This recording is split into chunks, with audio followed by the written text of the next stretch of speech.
L'info locale, Nicolas Terrien. J-4 avant le deuxième tour des régionales avec les 3 listes qualifiées dimanche dernier déposées en préfecture de région. La liste Front National présentée par Marine Le Pen est tirée par Philippe Loiseau.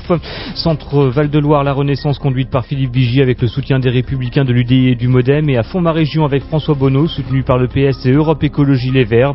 Je vous rappelle donc les résultats du premier tour. Dimanche dernier, le Front National est arrivé en tête avec Philippe Loiseau, 30,49%. En seconde position, Philippe Vigier, l'Union Les Républicains UDI Modem, 26,25%.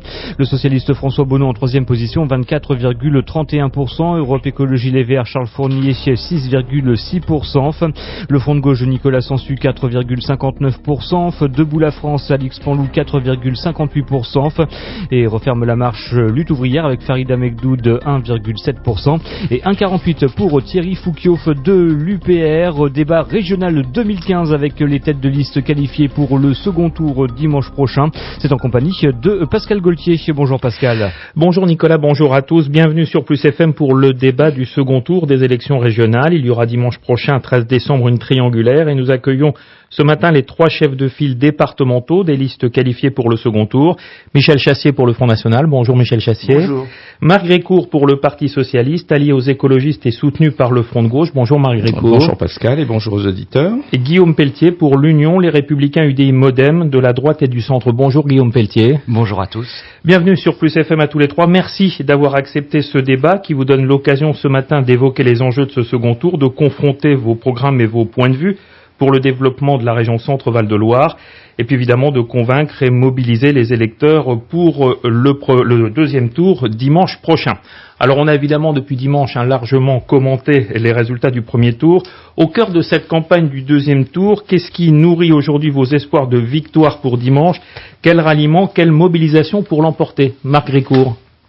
Écoutez, les résultats nous ont confirmé qu'il fallait se méfier des sondages. Le Front National était donné en tête, il est en tête, au-delà, je dirais malheureusement, de ce que lui donnaient les sondages. Et puis le constat, c'est que nous résistons plutôt très bien, puisque si nous additionnons toutes les voix de gauche, nous sommes la première liste dans cette région.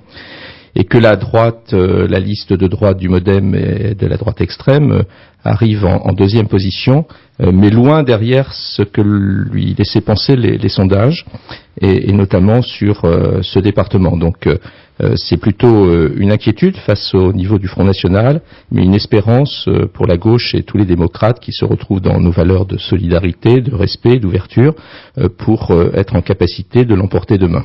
Gauche rassemblée, en plus? Absolument, gauche rassemblée. Nous avons passé beaucoup de temps, mais comme il est normal, dès dimanche soir 23h jusqu'à lundi, pour partager, notamment avec les écologistes, Europe Écologie Les Verts, un travail sur les listes, sur la finalisation de notre projet partagé, et puis bien sûr en contact aussi avec le Front de Gauche. Guillaume Pelletier, quel ralliement pour dimanche prochain? Vous aviez fait l'union dès le premier tour. Où allez-vous chercher les électeurs pour remporter la région dimanche soir? Partout. Nous ne sommes pas dans un esprit de politique politicienne, de magouille politicienne, d'alliance dans la dernière seconde d'hommes et de femmes qui se sont divisés au premier tour. C'est très simple. Ce sera très serré dimanche entre les 3 formations politiques qui vont solliciter les suffrages de nos concitoyens. Il faut d'abord entendre avec lucidité l'exaspération et la colère très fortes qui se sont exprimées dans toute la France, dans notre région et dans notre département dimanche dernier. 50% d'abstention, 77% des électeurs qui se sont exprimés contre François Hollande et François Bonneau. Plus personne ne veut de la politique socialiste au niveau national comme au niveau régional. Et le grand message que nous lançons ici en Loir-et-Cher, avec des dizaines et des dizaines de maires, de conseillers départementaux, avec Maurice Leroy, avec Nicolas Perruchot, avec Patrice Martin-Lalande, c'est que nous devons nous rassembler en répondant à la question suivante. Est-ce qu'on veut 6 années de plus avec les socialistes, ou est-ce qu'on veut une alternance crédible, solide, courageuse? C'est à cette question que chaque électeur doit répondre en responsabilité. C'est la question centrale de l'entre-deux tours pour vous, et donc vous lancez un appel à tout le monde. Michel Chassier, vous êtes arrivé en tête, donc dimanche dernier, donc pour transformer l'essai et être en tête à nouveau dimanche soir. Et oui, je crois que les résultats du premier tour, qui nous ont placés largement en tête, ont rebattu les cartes. Maintenant, l'enjeu n'est plus le même. L'enjeu du deuxième tour, il est clair, l'élection va se jouer entre la liste d'Union de la gauche et la liste de Philippe Loiseau, la liste du Front National. Je crois que la liste de Philippe Vigier est bien trop loin derrière pour pouvoir espérer remonter la pente. Et je crois que nous allons nous adresser aussi à tous les électeurs du département, et nous avons encore une marge de progression. Notre électorat est solide. Les gens qui ont voté pour nous ne l'ont pas fait que pour exprimer une colère, une exaspération. Il y a un vote, je crois, vraiment d'adhésion, et les gens attendent beaucoup, c'est ce qu'ils nous disent d'ailleurs. Un instant, Michel, on aurait dû faire un débat Chassier-Gricourt, donc ce matin, à vous entendre. Nous sommes, écoutez, le suffrage a décidé que il y a 3 candidats qualifiés, il n'y a absolument pas de raison de ne pas inviter une 3e liste. Non, il nous est arrivé. On retrouve bien depuis François Mitterrand avec François Hollande le rêve de la gauche et du Front National que de s'affronter les uns et les autres. Eh bien non. Le grand message que nous devons lancer aux électeurs du Front National, on l'avait vu au départemental dernière, aux abstentionnistes, à ceux qui ont choisi Nicolas Dupont-Aignan, à tous les autres électeurs, que la seule opposition crédible aux socialistes, sans compromission, avec des nouveaux visages, avec un vrai projet concret, pas simplement des slogans ou des mots lancés en l'air, mais des propositions très concrètes sur le patriotisme économique, sur la défense de nos agriculteurs, sur le soutien à nos entrepreneurs, sur un vrai plan pour la jeunesse, sur la lutte contre l'assistanat, sur la remise à l'honneur des valeurs du mérite, de justice et du travail. C'est la liste d'union de la droite et du centre. Bon, c'est assez incroyable le discours de Guillaume Pelletier. Il est jeune et pourtant il n'est pas au fait de ce qu'est la réalité de la situation politique du moment. Quand il parle de magouille politicienne, mais n'inversons pas. C'est assez incroyable d'entendre cela. J'ai découvert ce matin, quelqu'un de bien intentionné m'a fait parvenir un courrier co-signé par Maurice Leroy, Nicolas Perruchot et Jacqueline Gouraud. Un courrier qui démontre la peur qu'ils ont de par la position qui est la leur, en dernière position et donc probablement éliminés. C'est incroyable quand on se souvient. Nous sommes deuxième, Marc Gricourt. Quand on se souvient. Pas de prétention et d'arrogance. Nous sommes deuxième, vous êtes troisième. Vous êtes troisième. Vous êtes une liste d'union. Nous avons toujours annoncé que nous ferions l'union avec nos partenaires au deuxième tour. Vous savez, on gagne ou on perd au second tour, pas au premier tour. Respectez la démocratie. Vous n'avez pas le monopole de la parole, donc respectez déjà nos temps de parole. Donc quand on se souvient des règlements de compte entre ces 3 personnes élues du département, les Républicains, UDI et Modem, je crois que ça va malheureusement encore une fois se retourner contre eux. Les électrices et les électeurs, notamment modérés, ne se sont pas retrouvés dans cette liste, et M. Guillaume Pelletier, qui veut toujours aller plus à droite, dans un discours droitier, on voit, comme Nicolas Sarkozy, on voit bien que ça ne marche pas. Les électrices et les électeurs préfèrent toujours l'original à la copie, et donc ils ont préféré le Front National. Et à contrario, vous affirmez que votre union avec les écologistes donc est valide et sincère. Donc. Absolument, mais nous avons un bilan qui a été assumé à la région par les communistes, les Verts, les socialistes. Il y a des approches qui sont plus fortes sur certaines questions, notamment environnementales, de la part des écologistes, nous le savons. Donc c'est un débat, un travail de gouvernance, un travail de projet, mais comme nous le faisons sur d'autres élections, que ce soit au niveau national ou au niveau local. Qu'est-ce que vous croyez que j'ai fait en 2008 et en 2014 avec mes partenaires de gauche? Un contrat de gouvernance. Alors Michel Chassier, donc alors vous lancez tous des appels aux abstentionnistes, aux électeurs. Bon, vous avez entendu les électeurs, mais il faut leur répondre maintenant avec donc des propositions, avec des intentions, oui, pour démontrer que vous êtes effectivement la meilleure alternative pour dimanche prochain. Je vais en parler, mais je voudrais d'abord répondre notamment à Guillaume Pelletier quand il parle des départementales. Je signale quand même que nous avons gagné 5 points dans le département depuis les départementales. Et nous étions déjà au départemental la première force politique, seule, la première force politique du département. Et si nous n'avons pas transformé l'essai au deuxième tour, c'est justement parce qu'il y a eu des manœuvres politiciennes, parce que l'UDI, le Modem, et même des élus de l'UMP ont appelé à voter à gauche, notamment dans le canton de Blois 3, l'UMP a appelé à voter pour le candidat de gauche. Ça, il faut bien le dire aux électeurs. Et c'est la même situation que l'on retrouve aujourd'hui inversée dans le Nord-Pas-de-Calais et en Provence-Alpes-Côte d'Azur. On voit bien que le système se reforme, l'UMPS existe bien. Donc nous, on n'est pas dans la magouille. Et vous craignez ce front, anti-front ? Ça ne marchera pas. Ce front ne marchera pas. Vous savez, la pression a déjà été mise sur les électeurs avant le premier tour. Regardez dans le Nord-Pas-de-Calais, quand c'est le principal quotidien régional qui a tiré contre Marine Le Pen dès le premier tour, en essayant de faire peur aux électeurs, ça n'a pas marché. Quand on a contre nous l'alliance de la CGT et du MEDEF, c'est quand même extraordinaire. La CGT nous accuse de défendre les milliardaires, le MEDEF nous accuse bientôt d'avoir un programme communiste. Ça veut dire que les deux se trompent. Et les électeurs sont capables de le voir.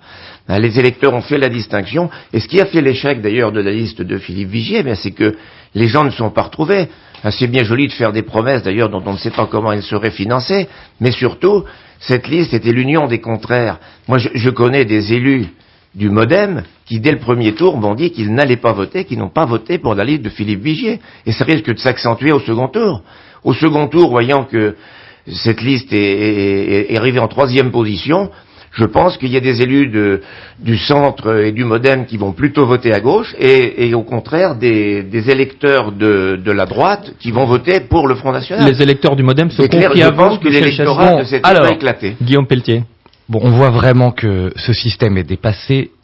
Je rappelle à messieurs Gricourt et Chassier que la démocratie et le suffrage universel, c'est en 2 tours. Qu'on ne gagne ni ne perd au premier tour, mais qu'on gagne ou on perd au second tour, premièrement. Absolument. Deuxièmement, que j'ai entendu à 2 reprises depuis ce matin que nous étions au 3e. Je vois bien le rêve et du Front National et du Parti Socialiste, mais c'est pas la réalité. Non, parce qu'on cherche en deuxième position des uns et des autres. Je vais vous dire quelque chose. Attendez, de réserve en dehors de Monsieur Dupont-Aignan. On peut s'exprimer, mais vous avez une drôle de vision de la vie politique. Plus vers notre liste. Vous voyez depuis 10 minutes que vous avez la parole, et le représentant du Front National et le représentant du socialisme, c'est la politique politicienne. Ah bon. Qui va voter pour nous, tel parti, telle alliance. C'est pas ça qu'attendent nos concitoyens. Ils attendent des nouveaux visages. Ils attendent un vrai renouvellement. Ils attendent des convictions et un projet. Je reviens à l'essentiel de l'enjeu dimanche prochain. Est-ce qu'on veut les socialistes 6 ans de plus ou est-ce qu'on veut l'alternance? Première question. Deuxièmement, c'est une élection régionale dont je rappelle les compétences. 80% de notre vie quotidienne, l'économie, l'agriculture, le tourisme, l'éducation, la recherche, le numérique, la santé, les transports, l'aménagement du territoire, tout cela et la formation sont gérés, oui, un certain nombre d'autres choses, sont gérés par la région. Nous avons un projet. On adhère ou on n'adhère pas, mais nous avons au moins un projet concret et audacieux. Nous souhaitons, par exemple, une vraie politique pour l'apprentissage et notre jeunesse. Nous souhaitons alléger les taxes, la paperasse et l'administration qui pèsent sur nos entrepreneurs, les TPE, les PME, les artisans et les commerçants. Nous avons un grand projet de plan touristique pour développer notre région et en faire une grande région centrale à l'échelon européen. Nous avons toute une politique au service des agriculteurs. Il y a une crise agricole immense dans notre pays, à travers les circuits de proximité, à travers un fonds d'investissement pour les jeunes agriculteurs, à travers un vrai plan pour la recherche et l'innovation de l'agriculture pour offrir une perspective et des revenus complémentaires à nos agriculteurs. Nous avons un grand plan pour la ruralité, sur le numérique, sur l'accès aux soins de proximité, sur les fonds européens. Vous savez qu'il y a, hélas, en 2013-2014, 1 milliard d'euros au niveau national de fonds européens qui sont repartis à Bruxelles car nous avons été dans l'incapacité en France, pour des procédures trop complexes, d'y avoir accès. Tout cela, c'est le programme que nous portons avec l'ensemble des élus de la droite et du centre. Nous sommes soudés, nous sommes unis, nous sommes déterminés. Tout est possible et chaque voix va compter dimanche. Merci de ne pas anticiper le choix souverain, libre, des électeurs qui n'acceptent pas qu'on leur dicte ce qu'on doit penser et pour qui on doit voter. Vous venez de rappeler les compétences de la région. Détendez-vous, monsieur Pelletier. Nous sommes bien d'accord. Mais moi, je parle du fond, je parle pas de politique politicienne. On a une différence. Votre attitude démontre bien la peur que vous avez. Je suis d'accord avec vous pour dire qu'une élection n'est jamais gagnée au premier tour. Il y a des tendances, il y a des indicateurs. qui sont celui du résultat d'un vote de premier tour. Donc voilà, soyez sereins. Je le suis. Si demain, je parle de demain et pas d'hier. Si demain, par malheur, vous étiez en responsabilité à la région avec cet énervement, cette incapacité à écouter les autres, c'est pas de bon augure pour notre région. Moi, je préfère aussi parler du projet. Notre projet, quelle arrogance il est socialiste. clair. Notre Monsieur Pelletier, faites vos preuves dans votre commune déjà, et nous verrons dans quelques années. Mais quel mépris pour la ruralité vous avez. Arrêtez avec ça. Arrêtez. Vous connaissez la Sologne? Arrêtez. Vous savez combien nous nous battons Monsieur Pelletier, je ne pour vous cette ai pas ruralité attendu. abandonnée par les socialistes depuis très longtemps. Qui était agriculteur en Sologne, j'ai passé vous faites 34% à Blois, semaines. je fais 48% à Nassau-Beuvron. Donc on peut comparer les résultats si vous voulez. Oui, bien sûr. Moi, je préfère aussi parler en effet du projet. Qu'est-ce que nous voulons pour notre région? Est-ce que nous voulons un recul? Parce que la droite de M. Pelletier a annoncé ce qu'elle voulait faire.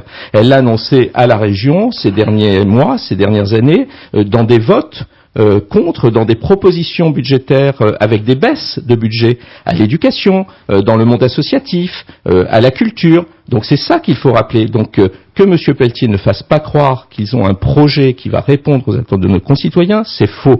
Sur le plan économique, la preuve est faite, nous sommes la 6e région industrielle de France, la première dans certains domaines, je l'ai rappelé récemment, la pharmacie, la cosmétique. Nous sommes la première région d'Europe agricole, céréalière, et il y a d'autres richesses agricoles. Il ne faut pas oublier toute l'agriculture durable qui est protectrice de l'environnement.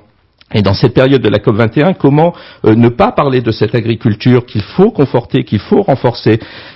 Comment ne pas parler de la formation, l'apprentissage? Monsieur Pelletier n'a que ce mot à la bouche, mais nous sommes la première région de France dans l'apprentissage, ou la deuxième. Mais tout va bien, bien sûr. Non, si les gens sont contents de votre gestion depuis 17 ans, qu'ils continuent à voter pour vous. Je pense exactement le contraire. Tout ne va pas bien. On peut faire mieux, et c'est ce qui. Lisez, prenez le temps de lire notre projet, et vous verrez que à travers les mesures qui sont proposées, c'est pour faire mieux encore, bien sûr, parce que nous sommes dans un monde de compétition.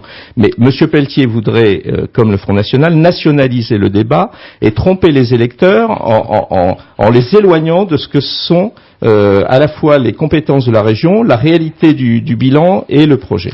Michel Chassé, vous voulez régionaliser le débat et effectivement proposer et présenter quelques axes de ce programme qui fait peur. Hein, donc, je ne sais pas à qui, mais je ne sais pas à qui. Alors, on nous a dit au premier tour. Vous écoutez la radio, vous lisez la télé, vous lisez la presse, vous regardez la télé, vous lisez la presse depuis 3 jours. D'ailleurs, c'est au premier tour, on nous a accusé de ne pas avoir de programme. C'est curieux. Hein. Il a fallu attendre samedi dernier pour l'avoir, monsieur Chassier. Oui, mais au niveau national, on l'a dit partout, on a dit que le Front National n'a pas de programme. Et puis au deuxième tour, on critique notre programme. Alors je sais pas si on en a ou si on en a pas, mais on avait effectivement un programme. Et nous l'avons présenté. Il est en ligne depuis un moment sur notre site de campagne parce qu'évidemment c'est un document qui est trop lourd à communiquer. Nous avons utilisé des documents de campagne plus simples pour pouvoir les diffuser, bien évidemment. Mais notre programme existe. Il est complet. Il aborde absolument tous les chapitres des politiques régionales et avec une centaine de propositions qui sont des propositions crédibles, mesurées, chiffrées. Parce que j'ai quand même l'expérience du budget de la région sur lequel je travaille depuis 2000, puisque j'ai travaillé même avant d'être élu au conseil régional. C'est moi qui préparais les sessions budgétaires depuis l'an 2000. Ça fait quand même plus de 15 ans que je connais le budget de la région. Donc je sais de quoi je parle. Et nous avons donc un programme dans tous les domaines, que ce soit dans le développement économique, dans les transports, pour la formation professionnelle, apprentissage, etc. Et nous nous donnerons les moyens de le mettre en œuvre. Nous faisons d'ailleurs, parce que nous sommes maintenant, la perspective a changé, comme je le disais tout à l'heure, nous nous réunissons demain autour de Philippe Loiseau avec les têtes de liste et quelques autres élus pour préparer le calendrier de l'après 13 décembre, puisque nous sommes dans la perspective, dans la possibilité, les électeurs en décideront, mais la victoire est envisageable et nous allons mettre en place le calendrier pour la semaine prochaine. Nous avons un programme, nous y travaillons. Et nous sommes prêts. Alors, on ne va pas évidemment dérouler tous les programmes ce matin, on n'a absolument pas le temps. Simplement, peut-être 2 préoccupations très importantes. Du reste, vous les avez déjà évoquées. La première préoccupation, c'est le développement économique et l'emploi. Et la deuxième préoccupation, c'est la ruralité. On en a beaucoup parlé. Alors, sur le développement économique et l'emploi, Michel Chassier, par exemple, quelle proposition propositions? Comment voyez-vous effectivement les choses pour donner à la région donc un nouvel élan, un nouveau souffle?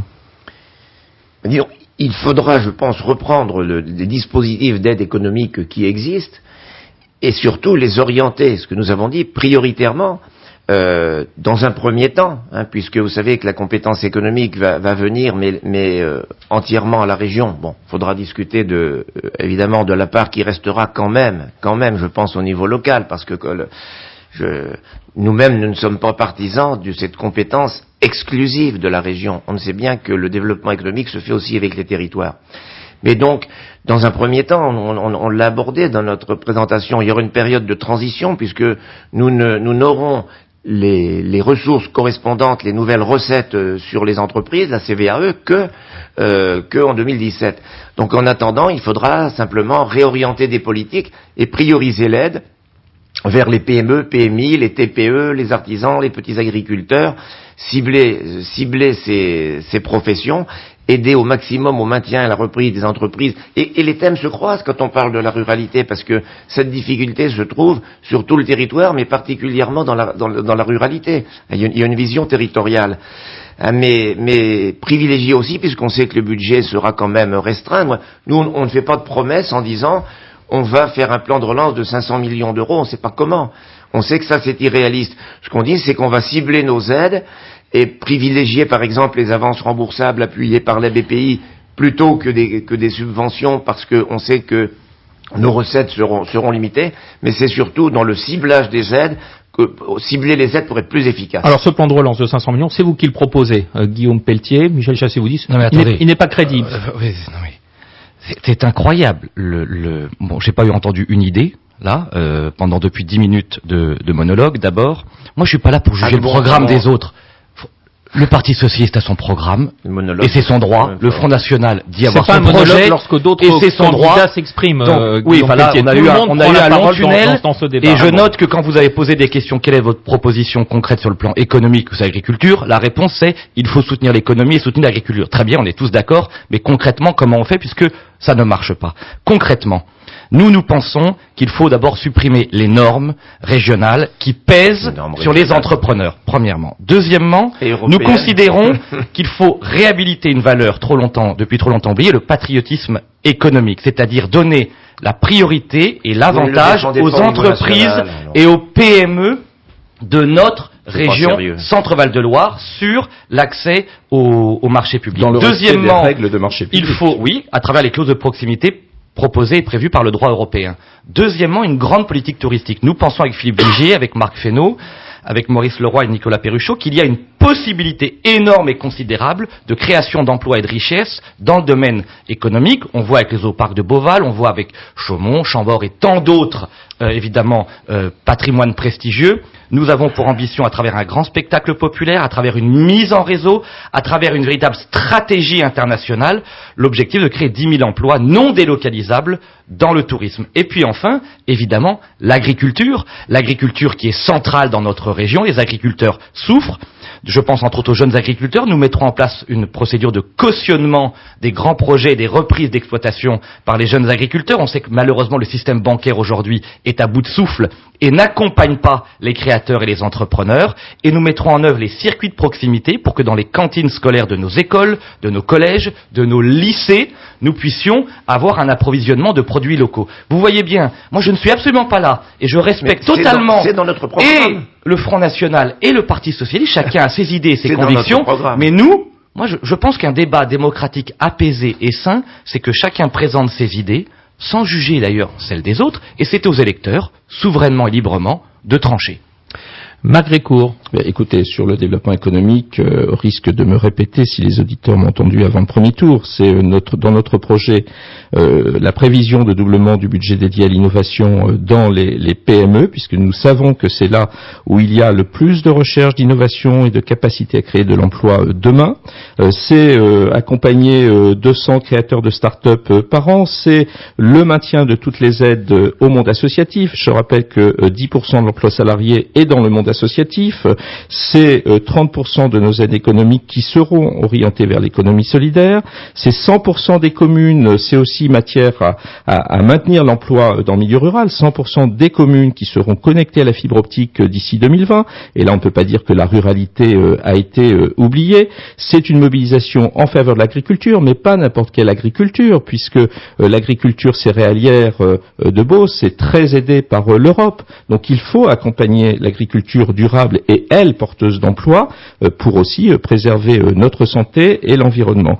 Et puis faire en sorte que nous soyons demain, c'est tout à fait accessible, la première région pour la production d'énergie renouvelable.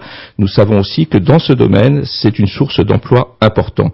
Et concernant l'emploi, c'est de mieux accompagner aussi, d'être mieux en adéquation entre les offres des entreprises, les demandes, faire que nous consacrions 10 millions par an pour former dans les secteurs qui embauchent.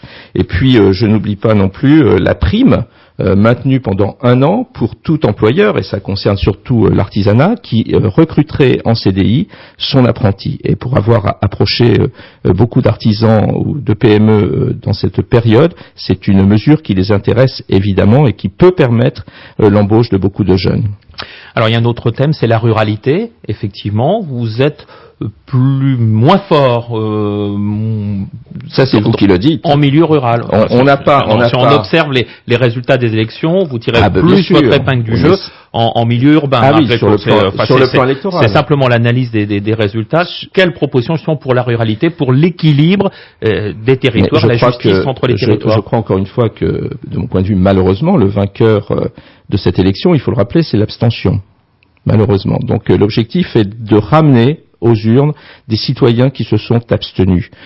J'aurais tendance à dire quel que soit leur vote, mais nous avons tous défendu l'idée au lendemain de ces dramatiques attentats que nous étions tous attachés à notre démocratie et à la République. Le premier outil démocratique, c'est le droit de vote. Donc j'en appelle aux citoyens déjà qu'ils aillent voter.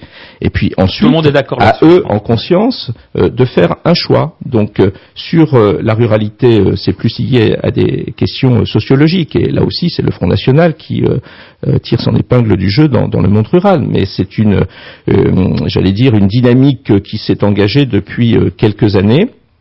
Quand on analyse les raisons du vote extrême, c'est pour l'essentiel la peur. La peur du lendemain, l'incertitude exprimée par nos concitoyens, pas seulement sur les questions de sécurité, sur les questions d'avenir pour leurs enfants, d'emploi.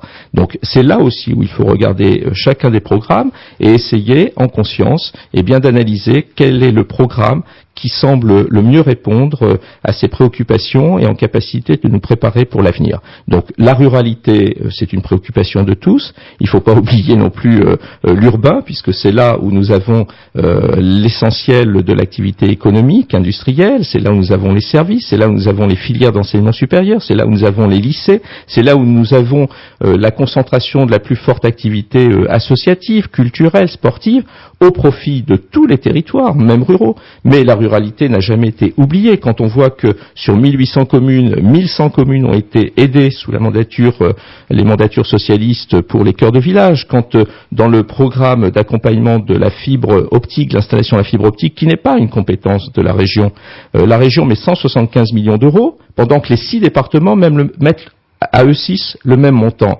Quand on voit que sur les constructions de maisons pluridisciplinaires de santé, sur les 58, il n'y en a que 4 qui ont été construites ou accompagnées en milieu urbain, la ruralité n'est pas oubliée. Donc moi je continue à dire que nous devons un équilibre dans les engagements de la région, sur l'urbain, sur le rural.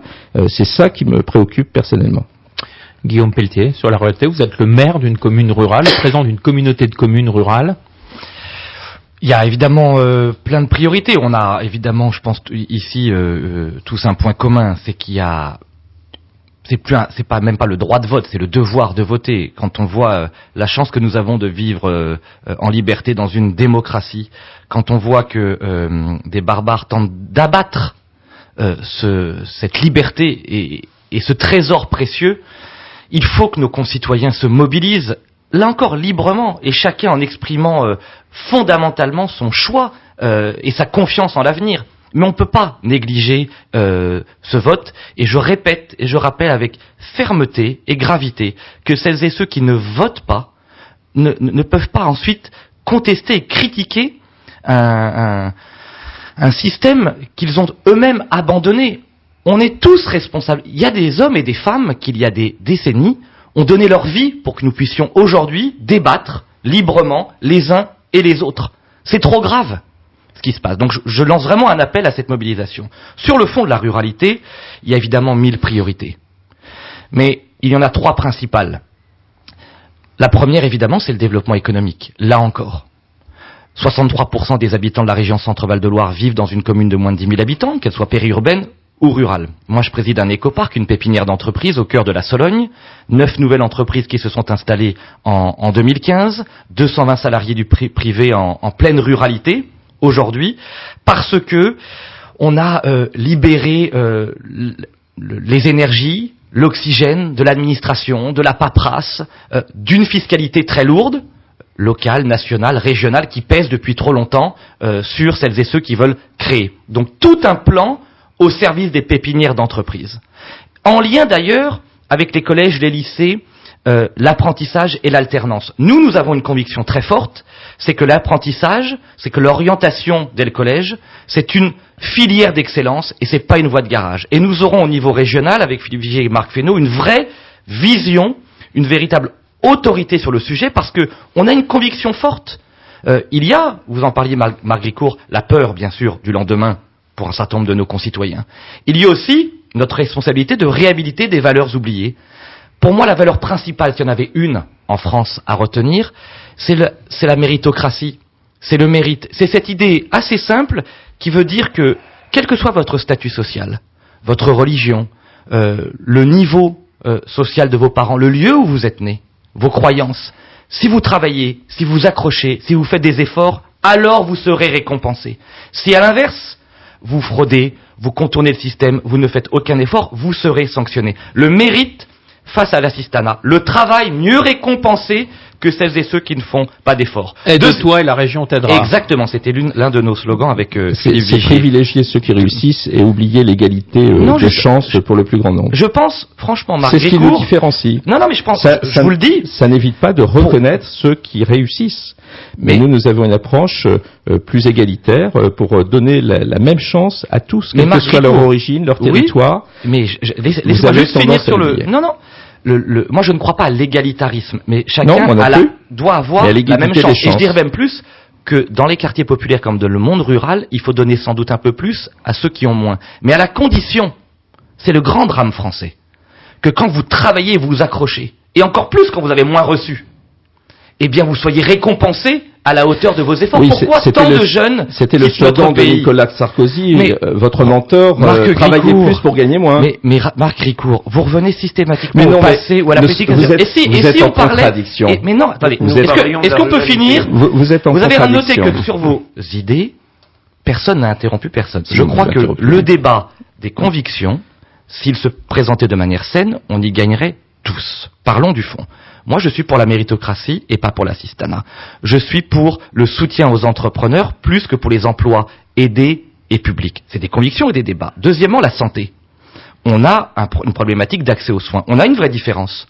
Il y a la gauche qui considère avec la loi Marisol Touraine qu'on peut opposer le public et le privé. Moi, ma conviction profonde, c'est que pour régler les questions de santé dans notre région, je viens de faire venir un jeune médecin de 32 ans, attention au tunnel, en Sologne. Oui, mais c'est là, on est dans le concret, on n'est pas dans le constat, on est dans le concret. Nous allons avoir un nouveau pôle de santé qui va réconcilier le public et le privé. On a besoin des performances du secteur public, absolument. On a besoin des performances du secteur privé. Et puis, enfin, dernier sujet, évidemment, c'est et l'agriculture, et le numérique, et l'aménagement du territoire, ça passe par une capacité forte à aller chercher des fonds européens.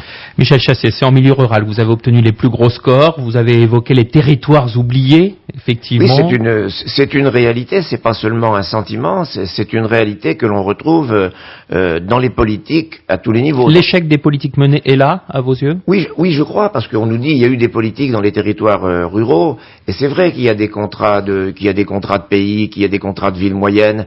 qu'il y a un certain nombre de choses qui ont été faites, mais nous les avons d'ailleurs un petit peu analysées et parfois critiquées, parce que ce qu'il faut regarder, c'est ce qu'il y a à l'intérieur de ces contrats. Nous, ce que nous voudrions déjà, c'est qu'il y ait une meilleure répartition des compétences, parce que nous voulons aider la ruralité, mais nous ne voulons pas d'une ruralité sous tutelle.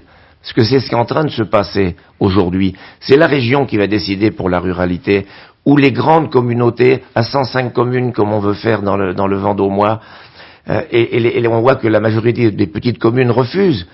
Il faut que cet échelon, qui est très important de la démocratie municipale, parce qu'on en parle tous les jours de démocratie, de démobilisation des électeurs, mais c'est déjà à ce niveau. Si on ne garde pas, c'est très important, cet échelon de proximité, les gens, petit à petit, se désintéresseront du débat. Donc nous voulons travailler avec des communautés de taille raisonnable, et là nous sommes contre évidemment les fusions forcées d'intercommunalités. Nous voulons avoir des partenaires à taille raisonnable et leur donner, si vous voulez, la possibilité de se développer sans leur imposer des politiques de la région comme c'est aujourd'hui le cas. Ce sont des politiques souvent contraintes. Alors nous voulons redonner, non seulement, c'est pas seulement redistribuer, reventiler des crédits, bien sûr il faut rééquilibrer, mais c'est aussi redonner le pouvoir de décision aux collectivités territoriales, infrarégionales. Ça je crois que c'est très important. La région est une autorité qui va, si vous voulez, avoir un rôle de pilotage de façon générale, mais qui ne doit pas imposer. C'est ça qui, pour nous, qui est très important, de même que les départements doivent garder leur rôle dans l'équilibre territorial. Et nous proposons d'ailleurs dans notre programme une conférence régulière avec les présidents des départements, parce qu'on ne peut pas faire sans eux. Nous proposons qu'ils soient associés dans la mise en œuvre des politiques de proximité, parce que c'est eux, c'est les départements qui ont les structures, qui ont les personnels pour pouvoir gérer notamment les aides aux personnes. Donc vous ne voulez pas d'une politique régionale providentielle, mais une co-construction en quelque sorte avec les territoires. Il est presque 8h40, l'heure tourne, donc on va passer déjà à la conclusion, simplement le besoin de donner des perspectives, les dernières perspectives et surtout de l'espoir. Alors conclusion, Michel Chassier concluait, ensuite Marc Grécourt et Guillaume Pelletier. Allez-y. L'espoir, je crois qu'il est... nos électeurs, je le ressens bien depuis dimanche soir, j'étais encore hier soir dans la vallée du Cher, vraiment, on a redonné l'espérance. On a redonné l'espérance à un grand nombre d'électeurs, et je pense justement que des abstentionnistes vont se mobiliser, parce que ils vont voir cette fois-ci que c'est possible de changer vraiment. Parce que le seul véritable changement, évidemment, ce serait l'arrivée du Front National aux affaires dans la région centre. Alors on essaie de faire peur, on nous demande sur les grands médias nationaux, mais les gens n'ont pas à avoir peur. Regardez ce qui s'est passé dans les villes, que le Front National a gagné en 2014, où on a essayé de dire qu'ils n'arriveront pas à gérer. Non seulement les gens sont satisfaits, mais on voit que d'élection en élection dans ces villes, nous progressions, nous avions gagné 10 points au départemental, nous avons encore gagné. À Hénin-Beaumont, tout à l'heure, on parlait des scores des uns et des autres. À Hénin-Beaumont, c'est 60% pour la liste du Front National, plus de 50% dans les villes comme Fréjus, etc. Donc ça veut dire que le Front National, l'essayer, c'est l'adopter. Ça s'est fait dans les villes, ça se fera dans les régions, c'est ça la crainte de nos adversaires. C'est justement, c'est pas que nous ne soyons pas capables, c'est qu'ils savent que nous serons capables. Et quand nous démontrerons que nous serons capables, effectivement, de gérer des régions, ça changera beaucoup la donne pour la présidentielle. Ils ne pourront plus nous dire, vous ne pouvez pas gérer. Nous le ferons, nous sommes capables de le faire, et j'appelle vraiment les électeurs qui veulent battre la gauche la semaine prochaine, dimanche prochain, de voter pour la liste du Front National de Philippe Loiseau. C'est la seule issue possible, c'est la seule façon, le seul vote utile pour battre la gauche. Marc Grécourt. Écoutez, moi j'ai envie de rappeler quels sont les enjeux principaux. Les enjeux, c'est l'innovation de nos entreprises industrielles, agricoles, c'est la question de la transition écologique, c'est la question de la garantie de formation de nos jeunes, mais aussi de nos salariés. Il ne faut pas l'oublier, la formation professionnelle, et faire en sorte que nous accompagnions encore mieux qu'aujourd'hui les demandeurs d'emploi dans des formations qualifiantes. Et puis, au-delà, c'est 2 choix possibles dimanche prochain, au regard de ce que sont les résultats du premier tour.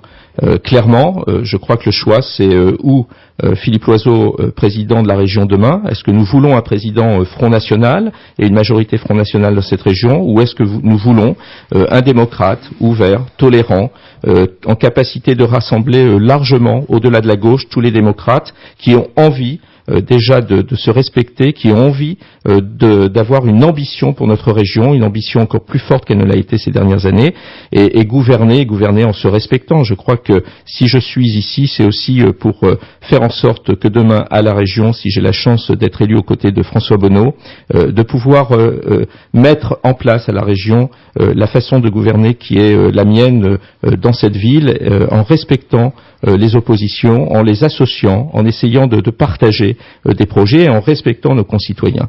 Voilà ce que je voudrais dire. Donc ne vous trompez pas d'élection. Le moment n'est pas de juger l'action du président de la République ou du gouvernement. Ce temps viendra, et d'ailleurs très vite, en 2017. Aujourd'hui, regardez quelles sont les compétences de la région, regardez nos projets respectifs, regardez le bilan de François Bonneau, et puis en conscience, votez. Évidemment, mon souhait, c'est de rassembler le plus largement possible pour que demain, nous soyons en capacité de l'emporter aux côtés de François Bonneau dans cette région. Perspective et espoir, conclusion, Guillaume Pelletier. D'abord, pas de jugement moral sur le choix des uns et des autres. Chacun est libre d'utiliser comme il l'entend le bulletin de vote dimanche prochain. Rien n'est joué. Chaque voix va compter. Et comme je l'ai dit au nom de la cohérence qui est la mienne et qui est la nôtre au début de cette émission, la seule question que chaque électeur en conscience et en responsabilité doit se poser dimanche, est-ce qu'il veut 6 années de plus avec les socialistes qui gèrent la France depuis 3 ans, qui gèrent notre région depuis 17 ans. En un mot, veulent-ils François Bonneau Hollande, 6 ans de plus à la tête de la région, ou veulent-ils une alternance solide, crédible, courageuse, avec un vrai projet concret, financé pour les entrepreneurs, pour les travailleurs, pour les agriculteurs, pour notre jeunesse, pour faire de notre région une belle région, c'est-à-dire pour transformer cette colère qui existe dans notre pays en espérance, parce que la colère stérile, elle ne sert à rien. Mais la colère qui se transforme en espérance, en renaissance et en alternance, c'est possible. Donc posez-vous bien la question dimanche, c'est où les socialistes ou l'union de la droite et du centre? Merci messieurs pour ce débat. Rendez-vous dimanche soir, émission spéciale bien sûr sur Plus FM à 20h avec le résultat de ces élections régionales. Merci pour ce débat. La campagne évidemment continue et je vous laisse vaquer à vos occupations. Merci, très bonne journée. Cette émission on la retrouve bien sûr en podcast sur le site www.plusfm.com. La radio du Loiret.